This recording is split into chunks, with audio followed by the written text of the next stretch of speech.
Hi everyone, it's Chelsea. So I know it's been a while since I made a video, but I wanted to get back into the swing of things and I wanted to explain my absence. What happened was I stopped making videos when school started back up because I started getting tired all the time. Now, I'm normally very active in my school's community and I go to a small school. I normally stage manage shows at my school and take a lot of classes, sometimes 18 credits even in a semester instead of, 14 or 16. I also have a part-time job, so the first thing to go was obviously gonna be my videos. I kept up with reading though, and I still finished my Goodreads challenge last year, which I was very proud of, especially with the energy issues that I was experiencing. So, towards the end of the year, I started noticing that I was having more problems other than the energy. I was just feeling crappy, like all around, first of all, and I couldn't breathe very well was one of the things I noticed. There's these stairs at my work that I have to go up to get to my office that I worked in. And every time I went up those stairs specifically, I was so out of breath. And I would go up and down those stairs sometimes 4 or 5 times in a day.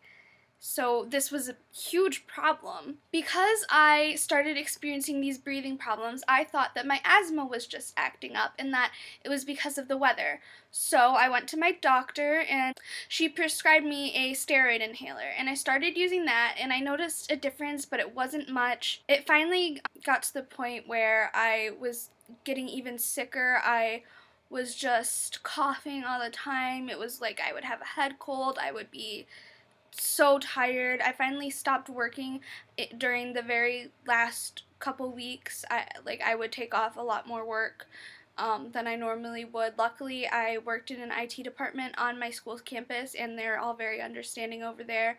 But when I went home for Christmas break, I started getting even worse. I would just sleep for hours upon hours, and I was nauseous. I felt like I was going to throw up, though I never did.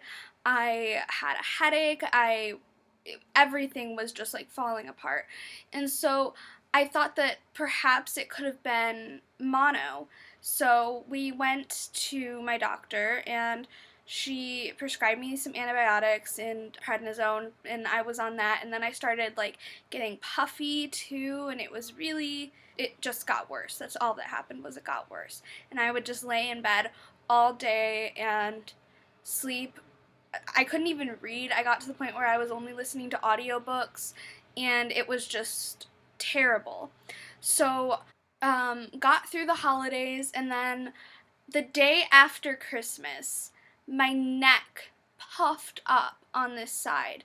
It was huge. It looked like this. It was the size of a baseball, the lump that they found in my throat.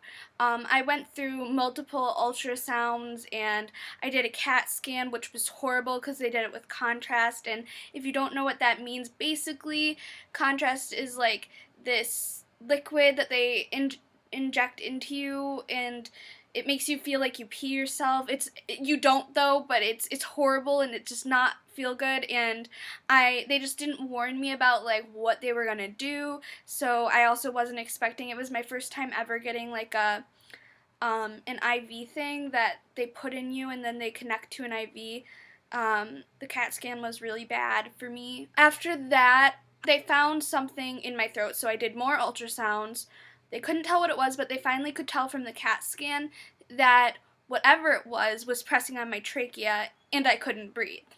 So that was lovely. And they just automatically sent me to a surgeon and he said, you've got to get this taken out, even if there's not anything wrong with it. We're not even going to biopsy beforehand because it just needs to come out because it's pressing on your trachea. So we got that out. It was just a right lobe thyroid lobectomy. It went pretty smooth. It was horrible though.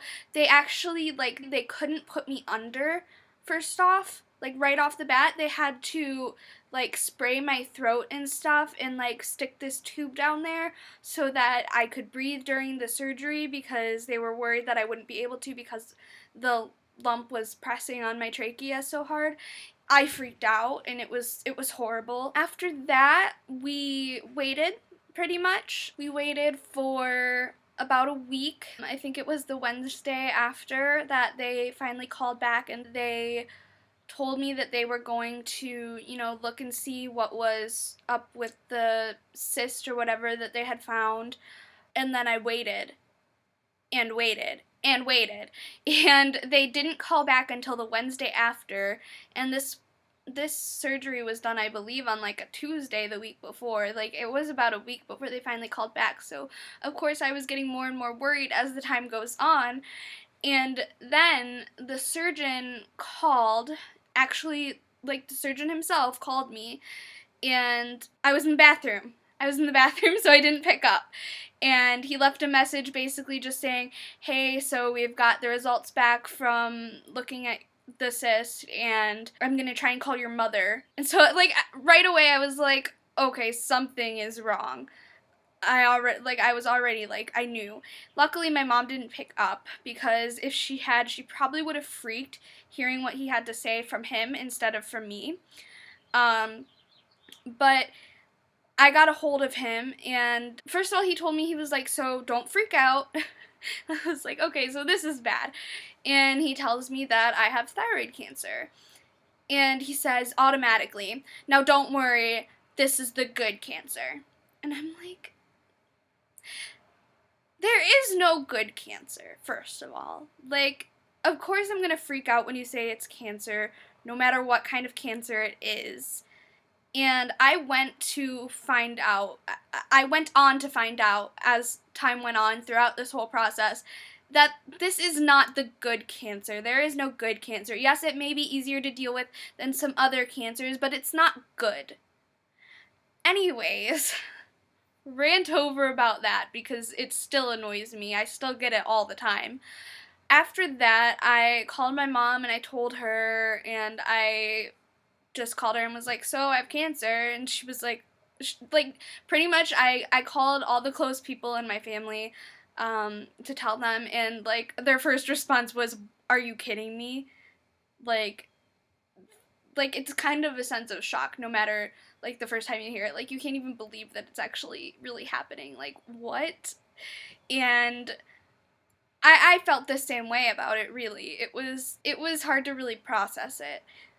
But what really got to me was that because it wasn't like a typical cancer, I didn't get treated all the time like I was sick. Like, I was really, really, really sick, and I didn't exactly always look like it, so people just acted like I wasn't a lot of the time, which was really difficult to deal with. Luckily, the one place that I didn't have to deal with that at was at school, and all of my teachers were really understanding. I am finishing up the school year, and I should be finishing up fine. I should not even have very many, like, non-A grades, so that's really lucky, but it was really hard to do. I had to give up a huge opportunity to stage manage like a 30-person musical, which never is an opportunity that like sophomores get, and it had meant a lot to me, and I was really disappointed to give that up, but I had to deal with being sick, so I did. One of the really crappy things that happened after I found out was the doctor automatically said, so now you have to come back and we gotta take out the other lobe. And so I was really, really, really angry about this because I had just like healed. I had finished like healing. Everything felt like it was starting to get better finally. And then they call and tell me that I have to come back in for another surgery. So they reopened the scar and just took out the other side. Luckily, recovering from this one wasn't as bad because the first one, when they had to put the tube down my throat so that I could breathe, that really scratched up my throat, and I had a really bad sore throat the whole time I was also recovering from the surgery. They didn't have to do that the second time, so that was like literally the only plus about that, and it made me a lot happier that they were able to do that. It turned out that The cyst was like about the size of a baseball, and they may not have found it if my neck had there was like internal bleeding going on, and that's what made it puff up so huge. The really crappy part was for about a month leading up to them even finding that in the CAT scan, I was going to and from the ER, my primary care doctor, and everybody was just saying, "Oh, it's probably just swollen lymph nodes." And I was like, "No, it's not. There's something wrong. There's a huge lump on my throat. That's not a lymph node. Are you?" Anyways, like, they found it, they got it all out, but then I had to do radioactive iodine treatment. So what happened was they had put me on a tiny bit of thyroid hormones that I had to get off of for 4 weeks, which really, really sucked. But, I had to do that. And then I had to go on this really gross diet that was like no salt, no dairy, no anything pretty much. And then I had to go in for like a week, and there was like just all these different scans and stuff like pretty much every day that week, and they gave me the radiation, which stays in your system for about 3 months. This part was what was the last part, and it was the most recent part. This was in March, so it has taken a lot of time for me to even feel better since then. I'm still really tired all the time. It's still hard to concentrate. Your thyroid controls a lot of your emotions too, so I've been really depressed. It has been extremely hard, and so anybody who ever gets thyroid cancer out there and is watching this right now, it's not the good cancer, and don't let anybody make you feel like your feelings and your symptoms are invalid, especially if you're young. I mean, I'm only 19 and this happened to me. One thing that also really angered me was that my surgeon, who also had treated one of my professor's 14-year-old daughters previously, said that nobody my age gets this cancer. Excuse me? Like, are you kidding? You're gonna sit there and tell me that? Like, that is so frustrating, because the thing is, like, even if you're trying to make me feel better, I'd rather know the truth, you know? Like, you'd rather, like, I don't want to hear that I'm not gonna get that cancer. I want to hear that there's a low chance of it or something like that. Like, that's fine. But don't sit there and tell me that nobody gets this cancer my age. Like, I know for a fact that that's not true. And you're literally just sitting there lying to me. I get that you're trying to make me feel better, but what am I, 12? I mean, it's just like insane the things that people will tell you. And, you gotta just learn to brush that off, because nobody's gonna know what to say, really. And that's all you can trust. You've gotta really just get yourself through it, and nobody's really gonna understand what it is that you're dealing with either. Because the thing is, you can't even explain it. It feels like your brain is just not working. You can't concentrate, it's fuzzy, everything hurts. I am still like, my brain's still like that a lot of the time, and I also am having a lot of just soreness everywhere.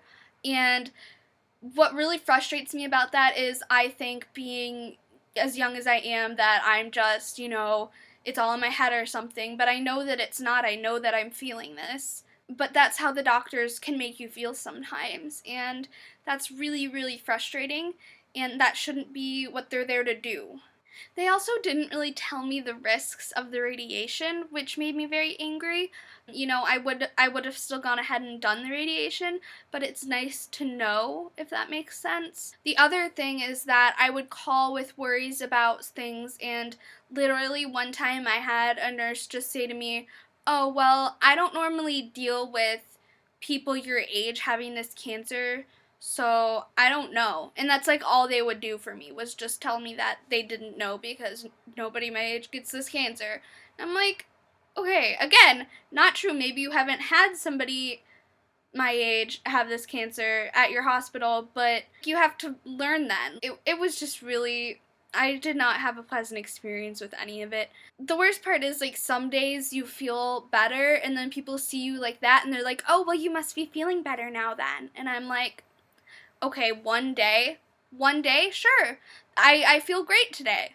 Tomorrow, I could feel like absolute crap. You don't know. That's the other thing with this cancer specifically.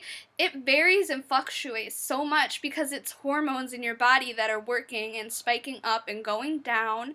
And you might experience a lot of different side effects that nobody else ever has. And you still have to be adamant that, you are feeling those things. And just because those shouldn't be happening, it's happening. And, somebody has to fix it.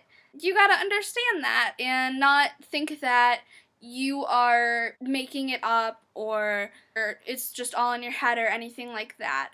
Another thing is, like, what really frustrates me is I became depressed because of this, and instead of just working on my thyroid more, my doctor offered me like therapy, and I'm like, okay, I've had therapy in the past. I know how it works. I don't want to go to a therapist right now because I'm not depressed about like past things that have happened to me in my life. I don't need to talk about like anything like that. I just want, like, it's literally just hormones in my body are messed up and I just need them fixed. So do that for me instead of sending me to a therapist, Like, that's something that you have to think about, like, early on, because you will start having emotional problems because of it, because your thyroid regulates your emotions. So that's also something that's been really difficult. I also have had, like, just other really weird things happening, and it's just been not fun. But I am really looking forward to getting back into BookTube, and I'm really excited for that. I also have another big announcement to make. I'm going to be studying abroad in the spring of 2017, and I plan to take you guys with me as of right now and show you guys around Europe, and I'm really excited for that. I'm just excited in general for pretty much just getting better. And for this summer, I can't wait to read more. I'm also working on a writing project, and I'm really excited to like update you guys on my reading, and let me know if there's any other sort of videos you want to see from me. I'm really excited to get back into making videos again. So I'll see you guys soon. Bye!